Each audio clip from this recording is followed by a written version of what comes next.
고린도전서 5장 1절부터 7절입니다. 함께 읽습니다. 너희 중에 심지어 음행이 있다 함을 들으니 그런 음행은 이방인 중에서도 없는 것이라. 누가 그 아버지의 아내를 취하였다 하는도다. 그리하고도 너희가 오히려 교만하여져서 어찌하여 통한이 여기지 아니하고 그 일 행한 자를 너희 중에서 쫓아내지 아니하였느냐. 내가 실로 몸으로는 떠나 있으나 영으로는 함께 있어서 거기 있는 것 같이 이런 일 행한 자를 이미 판단하였노라. 주 예수의 이름으로 너희가 내 영과 함께 모여서 우리 주 예수의 능력으로 이런 자를 사탄에게 내주었으니 이는 육신은 멸하고 영은 주 예수의 날에 구원을 받게 하려 함이라. 너희가 자랑하는 것이 옳지 아니하도다. 적은 누룩이 온 덩어리에 퍼지는 것을 알지 못하느냐.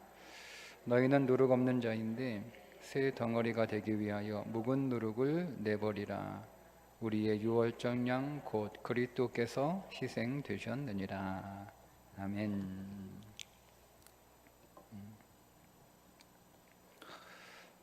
고린도 교회 안에 음행하는 자에 대한 바울의 질의는 출교시켜라는 것이었습니다. 교회에서 내쫓아라, 출교를 명령합니다. 당시 출교는 단순히 교회를 안 나가는 수준이 아니고 공적 예배에 참석할 수 없고 성찬식에 참석할 수 없는 것입니다. 이 교회 없으면 다른 교회 가지, 다른 교회 가도 공적 예배에 참석할 수 없고 성찬식에 참석할 수 없었습니다. 그러니까 출교를 당한 사람이 교회에서 자기가 하나님 앞에 범죄하여 출교를 당해 공적 예배, 모든 공식적인 예배에 참석하지 못할 때, 그리고 모든 성찬식에 참석하지 못할 때 그 사람이 느끼는 심리적인 공포는 내가 구원에서 제외될 수도 있다는 공포를 느낍니다.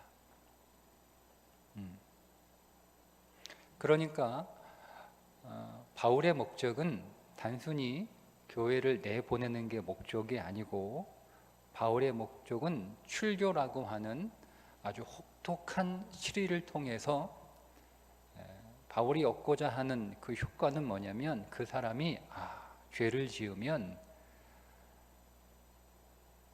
그로 인해서 내가 얼마나 엄청난 것을 잃어버리는지, 죄가 나에게 얼마나 엄청난 손해를 끼치는지를 깨닫게 해서 회개하고 그 죄에서 떠나게 하는 것이 목적입니다. 그래서 회개하고 죄를 버린 사람은 물론 다시 교회에 들어와서 함께 예배할 수 있고 성찬식에도 참여할 수 있었습니다. 오늘날에는 출교가 그렇게 큰 효과가 없죠. 만약 교회에서 어떤 성도가 심각한 잘못을 해서 출교를 명령하면 아마 대부분 교회가 여기밖에 없냐? 라고 하면서 큰 소리 치면서 나갈 거예요. 그죠? 심지어 오늘날에는 나한테 이런 식으로 대하면 나 교회 안 나와, 뭐 이렇게 으름장을 놓는 시대가 되었으니까 성경에 나와 있는 출교가 오늘날 그리스도인들에게는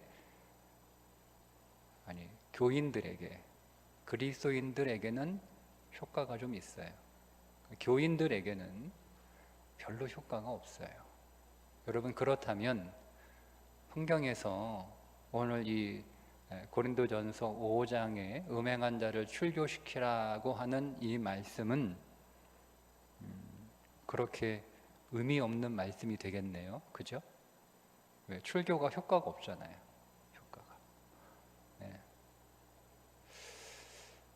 여러분, 상황이 바뀌어서 출교가 현재 오늘 우리들에게 아무런 효과가 없다 할지라도 진리는 항상 진리예요. 그러니까 출교의 영적인 효과는 지금도 유효하다고 하는 사실입니다. 우리가 성경을 읽을 때 항상 조심해야 되는 부분이 하나가 뭐냐면 이 말씀의 본질이 무엇인가를 찾는 거예요. 그러니까 말씀에 나와 있는 겉에 쓰여진 그 시대의 상황에서 쓰여진 그 표면적인 말씀만 우리가 읽고 이해하면 우리는 제가 지금 잠시 말씀을 드린 것처럼 뭐 더 이상 출교 효과가 없는데, 그죠? 아니면 오늘 나는 뭐 이런 음행한 죄를 저지르지 않는데, 그래서 이 말씀을 나와 상관없는 말씀으로 읽기가 쉬워요.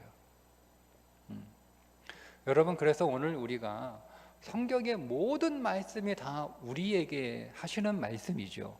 여러분, 성경에 나와 있는 모든 말씀, 모든 구절이 다 나에게 하시는 말씀인데, 우리가 어떤 말씀은 나에게 하는 말씀처럼 들리고 어떤 말씀은 남에게 하는 말씀처럼 들리는 이유가 뭐예요? 말씀의 본질을 읽지 못하기 때문에 그렇습니다. 그러니까 이 말씀은 출교를 당할 그런 어떤 상황에 잘못을 저지른 사람에게만 해당되는 말씀도 아니고 음행을 저지른 사람에게만 해당되는 말씀이 아니라 우리 모든 그리스도인들이 진리를 받아들이는 그 말씀으로 읽어야 되는 말씀인데요. 이 말씀의 영적인 본질은 뭐냐면 죄는 우리에게 심각한 손실을 가져온다라고 하는 말씀이에요. 그래서 죄를 내쫓으라는 거예요. 죄를 내쫓으라는 거예요. 죄를 가지고 있지 말고 죄를 내쫓으라는 거예요. 여러분, 죄가 여러분의 인생에 얼마나 심각한 손해를 끼치고 있나요?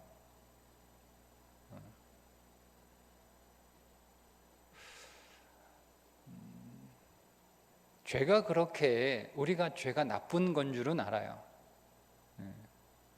그 죄를 지으면 안 된다는 것도 알아요. 그럼에도 불구하고 우리는 죄를 버리지 못하고 죄를 떠나지 못하고 죄를 쫓지 못하는 이유가 뭐냐면 죄로 인해서 당장 손해보는 게 없기 때문에 그렇습니다. 여러분, 이번 주에 어떤 죄를 지었을 텐데 그 죄 때문에 여러분이 어떤 손해를 입으셨어요? 여러분이 그것 때문에 어떤 어려움을 겪으셨어요?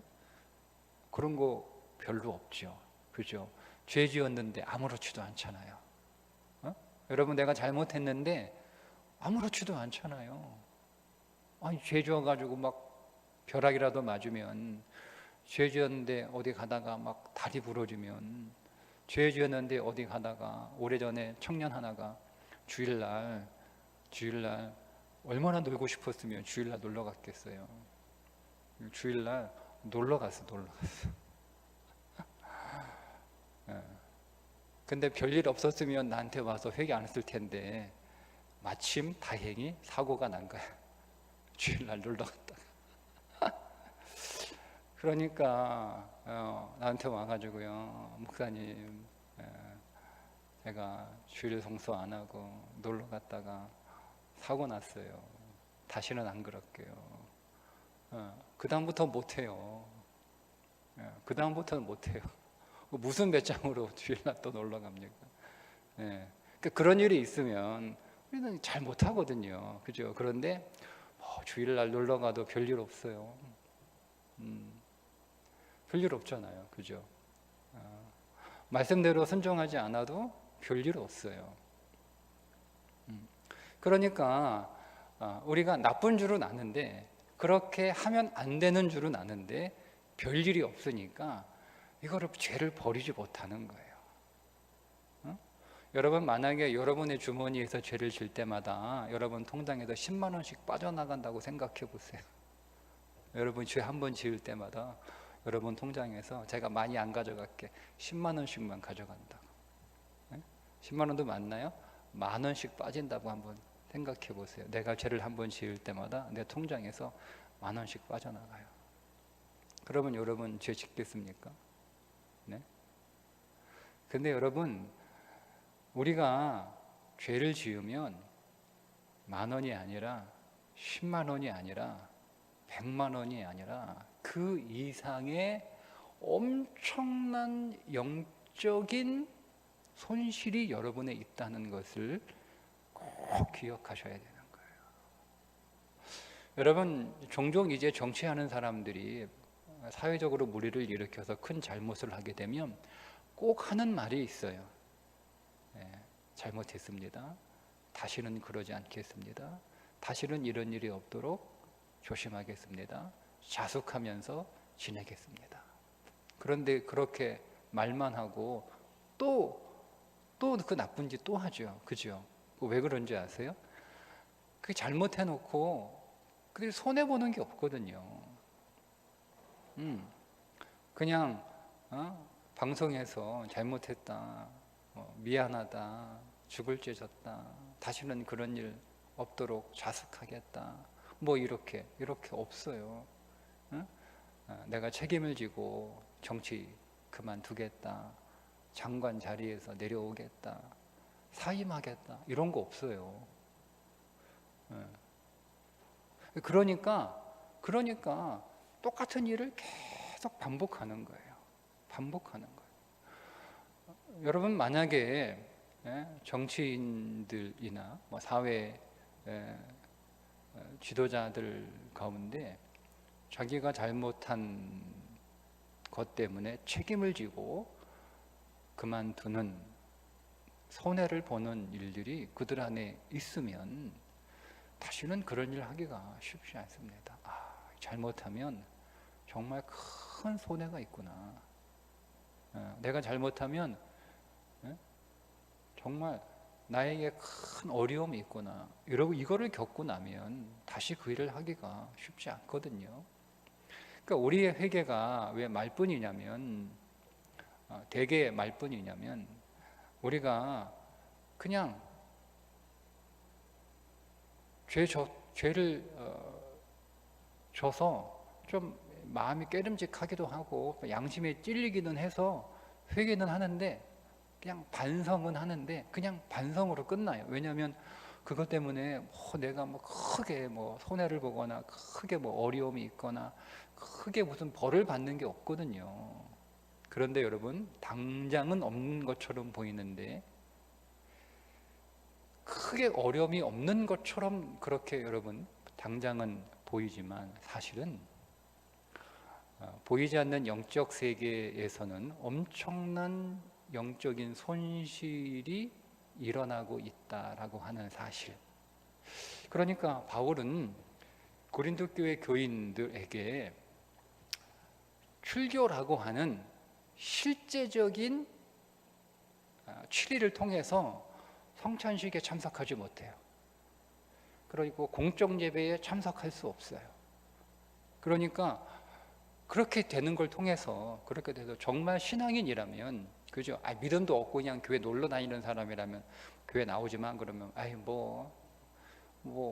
내가 아쉬울 게 뭐 있어? 내가 교회 안 나온다고 손해 볼 거 없지 하고 그렇게 안 나오겠지만 정말 믿음을 가진 사람은요.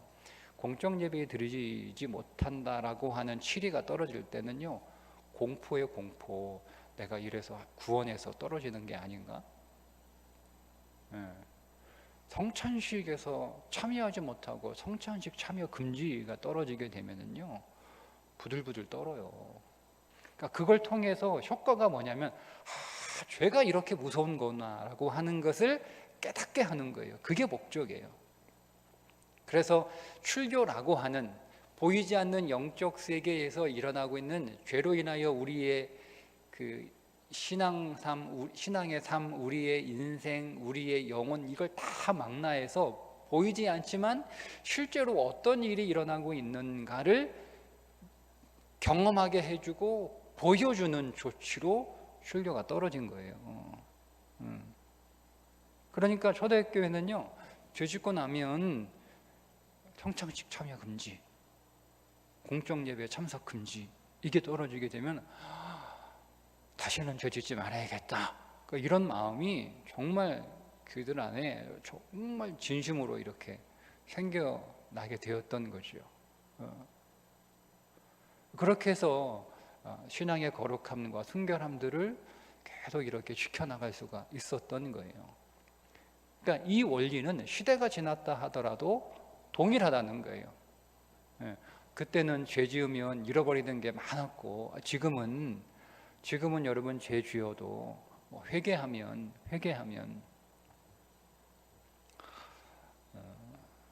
뭐 아무런 일도 벌어지지 않고, 여러분 죄 짓고 회개하면 여러분의 영혼 안에 아무런 일이 일어나지 않을 것 같아요? 그렇지 않습니다. 그렇지 않습니다. 내가 죄 지어놓고 회개하면 별일 없어. 여러분 그렇지 않아요.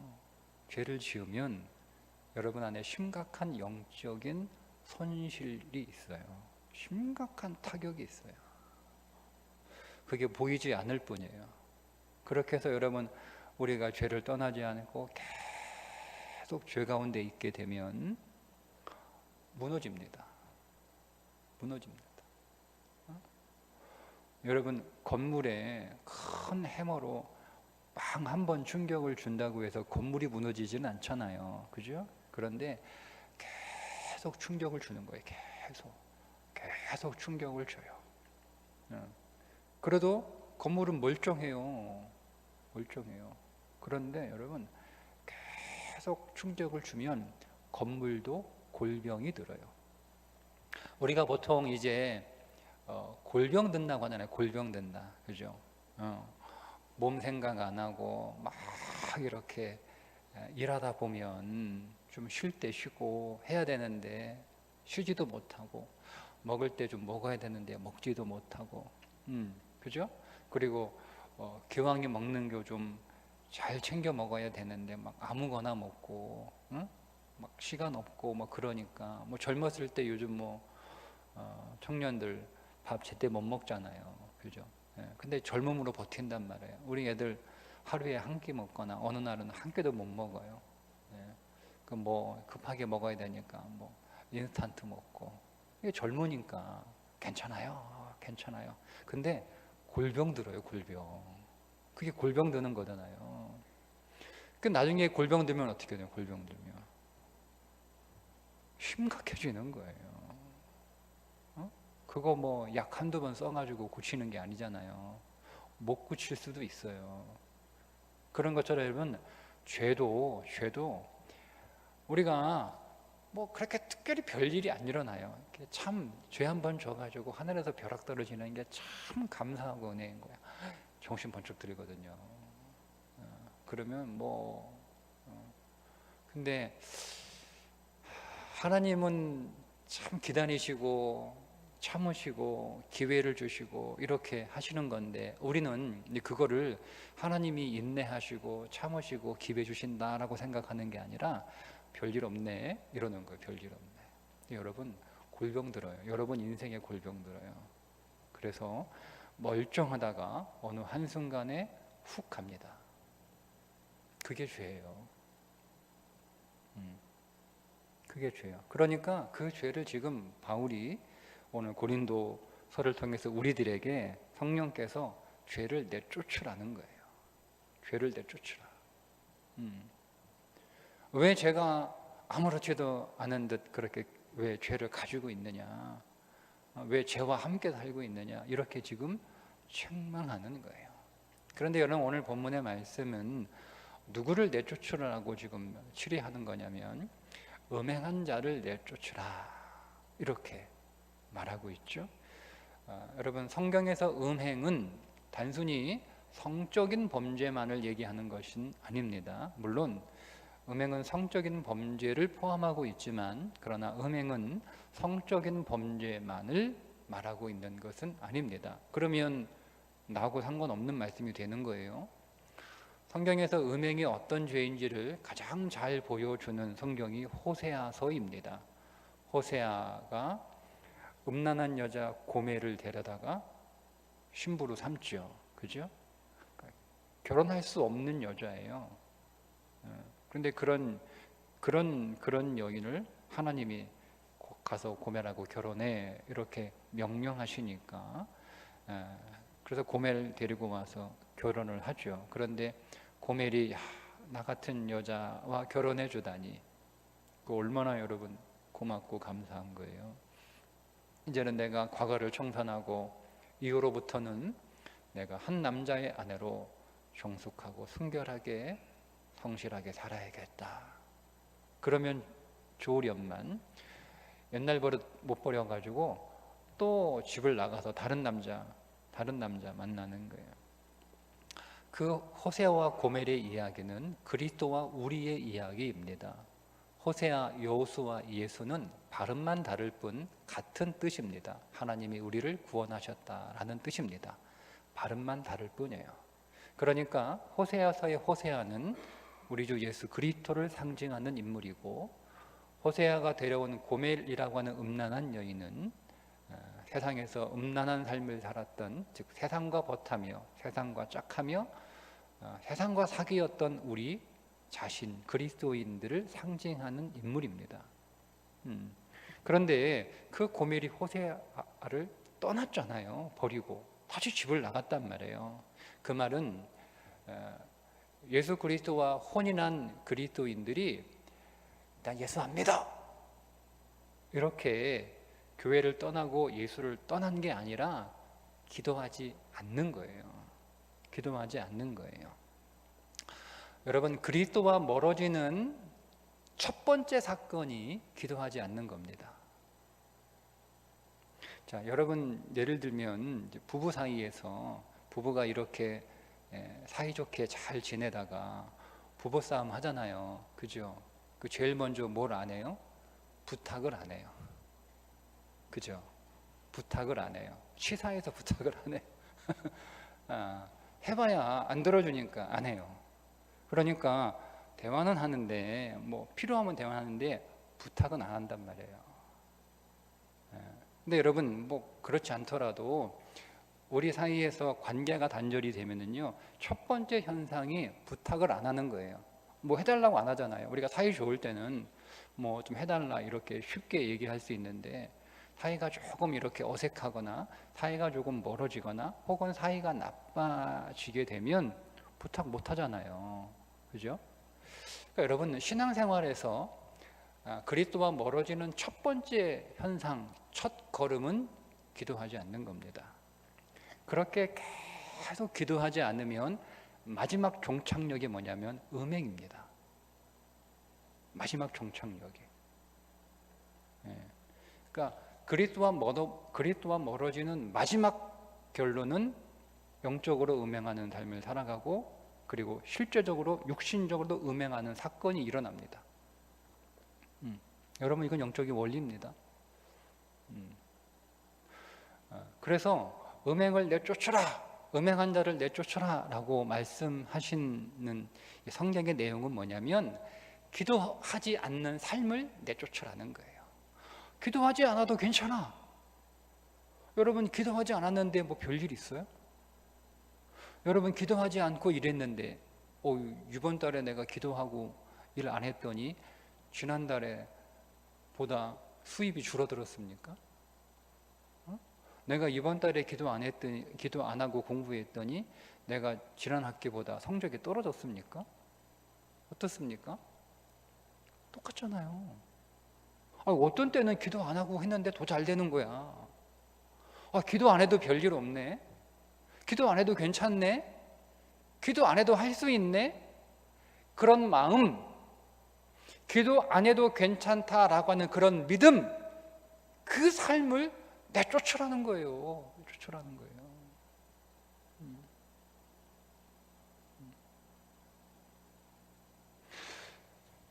기도하지 않아도 별로 문제가 없어요. 기도 안 한다고 내가 갑자기 막 일이 안 되고 인생이 안 되고 막 인생이 망하는 게 아니에요. 기도 안 해도 어제처럼 살 수 있어요. 기도 안 해도 어제처럼 그렇게 할 수 있어요. 기도 안 해도 성과가 있어요. 기도 안 해도 괜찮네 라고 하는 그 작은 것, 그게 누룩이란 말이에요. 근데 그 누룩이 여러분 우리의 온 영혼에 퍼지게 되면 그게 결국 우리를 음행한 자로 내모는 거예요. 영적으로 음행할 뿐만 아니라 육신적으로도 음행하는 삶을 살게 합니다. 그러니까 그 누룩 계속 가지고 있지 말고, 누룩은 가지고 있으면 퍼져요. 여러분. 뭐 누룩을 뭐 많이 넣는다고 해서 막 빵이 막 부풀어집니까? 그렇죠? 네, 누룩을 조금만 넣어도 빵은 부풀어 오르잖아요. 그러니까 누룩은 우리 안에 조금, 우리의 인생 안에 들어와도 에이, 그 정도는 괜찮아가 아니라, 죄는 조그만 누룩처럼 우리 인생 안에 들어와도 그것은 퍼지게 돼 있단 말이에요. 그러니까 그런 삶을 내쫓으라는 거예요. 아니 그러면 목사님 기도하면 뭐 아무 일 없나요? 저는 기도해도 똑같던데요. 기도해도 여전히 문제 있던데요. 기도해도 오늘 기도하고 돌아가면 똑같아. 기도하고 돌아가면 좀 달라지고, 기도하면 좀 좋아질 기미가 보이고, 기도하면 좀 나아졌으면 좋겠는데, 우리가 그런 기대를 하고 기도를 하는 거잖아요. 우리가 여러분 왜 기도합니까? 기도하면 좀 좋아졌으면 좋겠다, 좀 나아졌으면 좋겠다, 좀 달라졌으면 좋겠다. 여러분 우리가 그런 기대를 갖고 기도하는데, 기도해도 좋아지는 거 잘 모르겠고, 기도해도 여전히 똑같은 것 같고, 기도하는 사람도 고생하고, 기도 안 하는 사람도 고생하고, 기도 안 하는 사람들만 고생하는 게 아니고, 기도하는 사람들도 인생에 문제가 있고, 기도하는 사람 인생 안에도 어려움이 있단 말이에요. 근데 여러분, 제가 길지 않은 목회를 하면서 본 저의 경험에 의하면, 기도하는 중에 당하는 고난은 반드시 회복됩니다. 심지어 전화위복이 됩니다. 기도하는 중에 당하는 고난은 그래요. 대부분 그래요. 대부분. 그러니까 내가 하나님 앞에 열심히 성실하게 꾸준히 쉬지 않고 진심으로 마음을 다해서 주님을 의지하고 주의 이름을 부르고 주를 찾는 사람도 고난을 당하고 인생에 어려움이 있고 아픔이 있지만, 그러나 회복이 되거든요. 심지어 전화위복이 되는 거예요. 오히려 더 잘 되는 거예요. 어려움을 지나고 난 뒤에 더 좋아지는 거예요. 그런데 기도하지 않는 중에 당하는 고난은요, 회복이 잘 안 돼요. 회복이 잘 안 되더라고요. 그게 다른 거예요. 우리가 기도를 해도 우리 인생 안에 어려움이 있고 고난이 있고 슬픔이 있고 눈물이 있고 고통이 있습니다. 기도만 하면 내 인생에 그런 문제가 하나도 일어나지 않으면 얼마나 좋겠어요. 내가 기도했더니, 당장 오늘 기도했더니 집에 가니까 문제가 다 해결이 됐어. 내가 오늘 기도하고 내일 딱 일어나 보니까 완전히 딴 세상이 됐어. 그러면 얼마나 기도하는 게 신나겠어요. 매일 밥도 안 먹고 기도하지. 그런데 오늘 하나님 앞에 뜨겁게 기도해도 어쩌면 그대로일 수 있어요. 여러분이 오늘 기도하러 이렇게 나오셨지만, 여러분이 오늘 기도하러 나오면서 그렇게 기도에 대한 큰 기대를 하고 나오지 않은 분도 아마 계실 거예요. 그냥 안 하는 것보단 나으니까 그래도 기도하면 그 시간만큼은 내가 마음이 평안하고, 나는 뭐 기도해도 별것 없지만 그래도 우리 아들 딸들은 기도시켜야지 해서 애들 데리고 나와 애들 기다리는 시간에 기도하면서 기다리자 이렇게 하신 분도 계실 테죠. 어쨌든 그러니까 큰 기대 없이 나오실 수 있어요. 그런데 여러분이 기도하는 중에 있다면 여러분 반드시 회복됩니다. 전화위복이 됩니다. 왜냐하면 기도하는 중에 당하는 고난, 그러니까 기도하는 중에 고난을 당하게 되면 우리 안에 두 가지가 반드시 일어나는데, 첫째는 뭐냐면 자기를 검열합니다. 그러니까 내가 기도하는 가운데 어떤 고난, 어떤 어려움을 당하게 되면 모든 기도하는 사람은 즉각적으로 일어나는 특징이 하나 있어요. 자기를 검열합니다. 내 안에 어떤 죄가 있었나를 본 거예요. 그건 모든 기도하는 사람들이 공통적으로 갖게 되는 현상입니다. 내가 막 열심히 기도하는데 내가 무슨 잘못했다고, 내가 무슨 죄를 졌다고, 내가 이 고생이야. 그 사람은 기도 잘못한 거예요. 기도 행위는 있는데 기도를 하지 않은 거예요. 기도 행위와 기도하는 것은 달라요. 학교 가는 것과 공부하는 건 다르죠. 학교에 간 모든 학생이 다 공부합니까? 안 그렇죠. 공부하는 학생이 대부분 학교를 가는 건 맞지만 모든 학교 가는 아이들이 다 공부하지 않는 것처럼 모든 기도의 행위가 항상 기도인 것은 아닙니다. 그러니까 내가 지금 기도를 하고 있다, 내가 기도를 해왔다. 여러분 이런 분들은요, 우리 인생 안에 어떤 어려움이나 어떤 문제가 생기면 제일 먼저 나오는 반응이 그거예요. 내 안에 죄가 있나? 자기를 검열합니다. 자기를 검열합니다.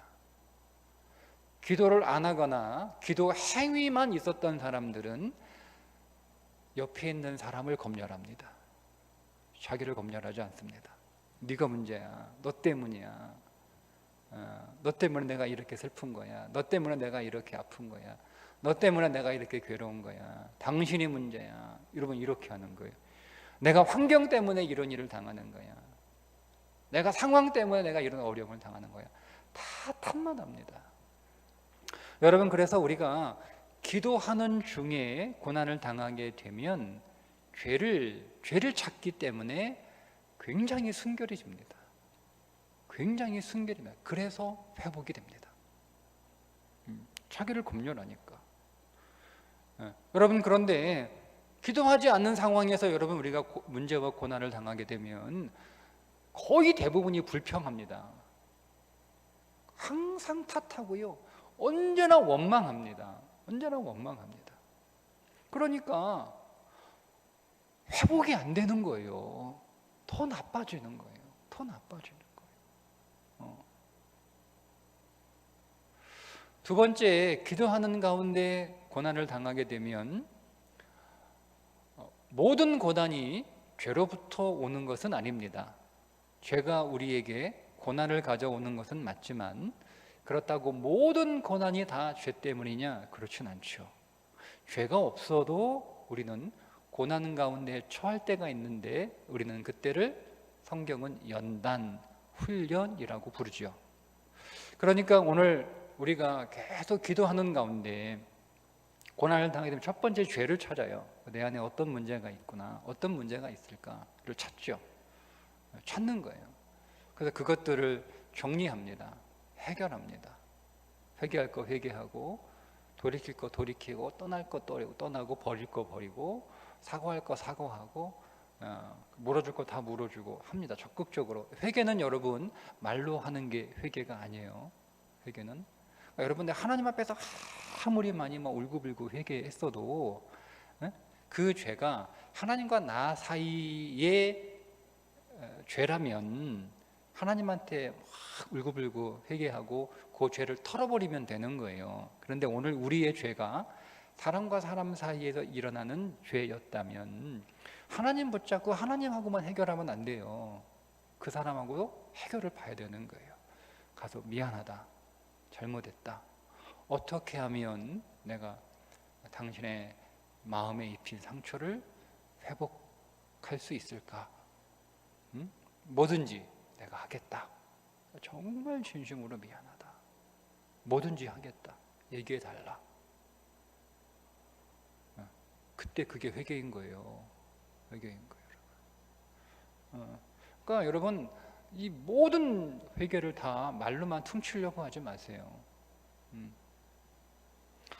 그렇게 하고 나서 그 다음에 이제 모든 고난이 죄 때문에 오는 것은 아니니까, 뭐 자기를 검열해서 뭐 순전히 깨끗한 사람은 없는 건 없지만, 그래도 그거는 죄 때문이 아니라 하나님이 나를 연단하시고 훈련하게 하시는구나라고. 그러니까 죄와 상관없이 오는 거잖아요, 그죠? 그런 게 하나님이 나를 훈련시키시고 하나님이 나를 연단시키시기 위하여 나를 고난 가운데 두시는 거구나 아시죠?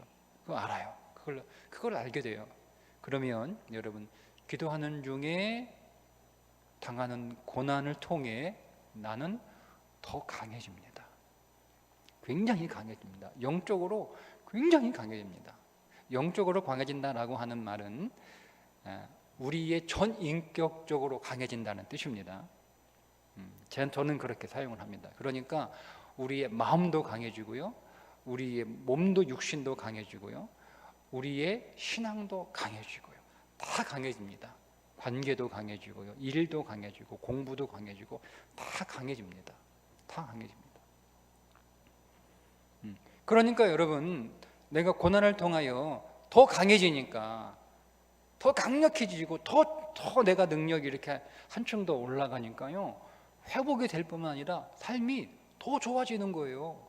삶이 더 좋아지는 거예요. 여러분, 그래서 기도하는 사람과 기도하지 않는 사람이 이렇게 달라요. 그러니까 여러분, 우리는 이제 아예 기도해봐야 뭐 달라지는 거 없던데, 여러분 이렇게 생각하는 수준이 아니라, 기도하는 중에 당하는 고난은 회복 가져오지만 기도하지 않는 중에 당하는 고난은 회복하기 어렵다. 나는 기도를 통하여 이전보다 더 순결해지고 더 거룩해지고, 나는 기도를 통하여 이전보다 더 성장하고 더 성숙해지고 영혼육이 더 강력해질 것이다. 그게 기도가 우리에게 주는 약속이에요. 오늘 여러분 가지고 나온 그 기도 제목으로 기도하실 때 여러분의 심령은 더 순결해지고 더 거룩해지고 더 정결해지시기를 축복합니다.